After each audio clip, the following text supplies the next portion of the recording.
So we've already done this problem before a different way when we talked about conservation of energy the first time, but I wanted to revisit it because now we know how to apply friction also to the law of conservation of energy. So we have this figure shows a water slide ride in which a glider is shot by a spring along a water-drenched frictionless track that takes the glider from a horizontal section down to the ground level. As the glider then moves along the ground level track, it is gradually brought to rest by friction. So it's brought to rest by friction, which means that the final velocity equals 0. The total mass of the glider and the rider is 200 kilograms. And the initial compression of the spring is D equals 5 meters. I'm going to call that delta X is 5 meters. The spring constant K is 3.2 times 10 to the third newtons per meter.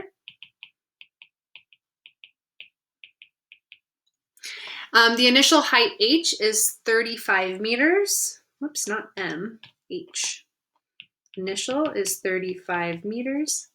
And the coefficient of kinetic friction along the ground level track is mu K is equal to 0.8. Through what distance L does a glider slide along the ground level track until it stops? So we want to know what L is. That's not what I want. We want to know what L is. So here we know that we're going to use conservation of energy. Now, if we take our isolated system as the glider, the slide, and the very bottom of that track that has friction on it, then we can use conservation of energy and say that our total energy is conserved, or we don't have any change in energy of the system. Now, this is going to be the total energy of the system. So we get energy, change in energy total is equal to 0. Now, our change in energy here is going to be made up of both mechanical energy and thermal energy because there's friction involved. So we have the change in mechanical energy plus the change in thermal energy is equal to 0. So we're really concerned, we're really going to use this change in thermal energy to solve for our L because we know that that will be our distance that the friction force is acting. So change in mechanical energy, that's just energy final minus energy initial, as in potential energy and kinetic energy. So what we get here is energy mechanical final minus energy mechanical initial plus the change in thermal energy equals 0. Now, we know that the change in thermal energy is equal to the friction force times the displacement in which that friction force acts. So I can insert that into my change in thermal energy. I'm also going to insert our potential energies and kinetic energies into that final mechanical and initial mechanical. Now, I don't know if I have potential energy or kinetic energy yet in my initial or final case. I'm just going to put those in first, and then we'll talk about whether or not those things actually exist in this problem. So I get potential energy final plus kinetic energy final, because that will be my total mechanical final energy, minus potential energy initial plus kinetic energy initial, plus my change in thermal energy, which of course is my force of friction times the displacement in which that friction acts, and all that equals 0. So let's talk about whether or not we have potential and kinetic energies in these cases. Now, this glider starts at the top. Okay, it starts at the top and then goes all the way down, and then my final case, it then slides to a stop. So that glider is sliding to a stop. Now, because it's at a stop, that means that my final kinetic energy is going to be 0 because my final velocity is 0. So this term right here cancels out. Now, also, we're going to call that ground H equals 0. So that means that we don't have any gravitational potential energy. And then there's also no springs involved in the final case. So that means that my potential energy final is also 0. All right, so those cancel out. Now let's look at the initial potential energy. So I know that I'm up at a height H initial. So I know that I have initial gravitational potential energy. So I have U initial sub G as well.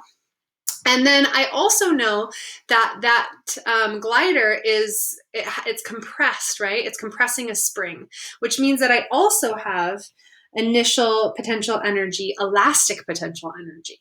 All right, so I have both initial gravitational potential and initial elastic potential energy. Now I know that that glider is compressed by the spring, it's up at that certain height h, but initially it's at rest because it's going to be shot out by that spring and then it's going to go down that slide. So that means because it's initially at rest, I have no initial kinetic energy. So that means that all of my initial energy is in potential. Okay, so now I still have my change in thermal energy, which is force of friction times displacement, and that equals 0. So now I'm getting somewhere. All right. Now, the thing that I'm actually solving for here, it says through what distance L does the glider slide along the ground level track until it stops? So that distance L is actually this displacement D. So I'm actually going to replace that displacement D with my big L term because that is what I'm actually solving for here.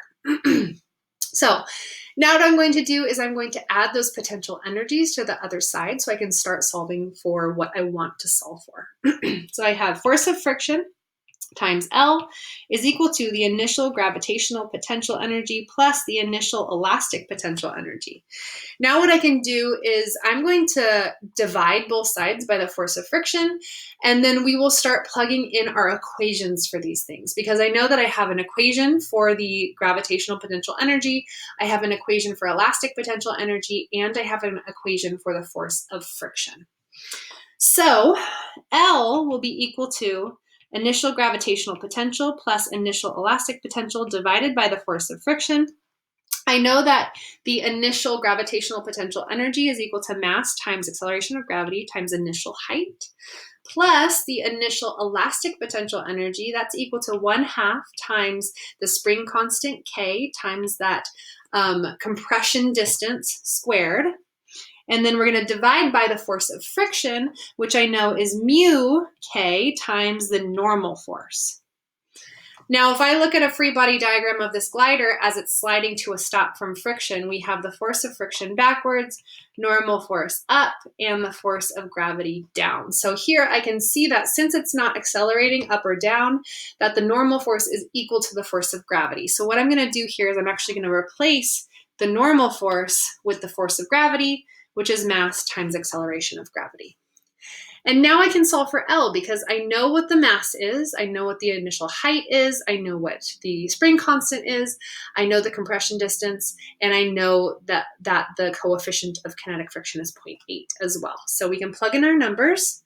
We get our distance L is equal to the mass of the glider plus the rider, which was 200 kilograms, times acceleration of gravity, 9.8, times initial height, which was 35 meters, plus 1/2 times our spring constant K, which was 3.2 times 10 to the third, times that compression distance, which was 5 meters. And we're going to square that.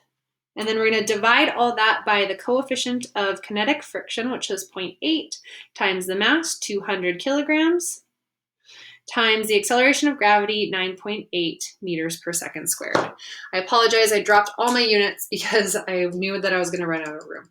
So I have 200 times 9.8 times 35, close parenthesis, plus open parenthesis, 0.5 times 3.2 times 10 to the third times 25, 5 times 5.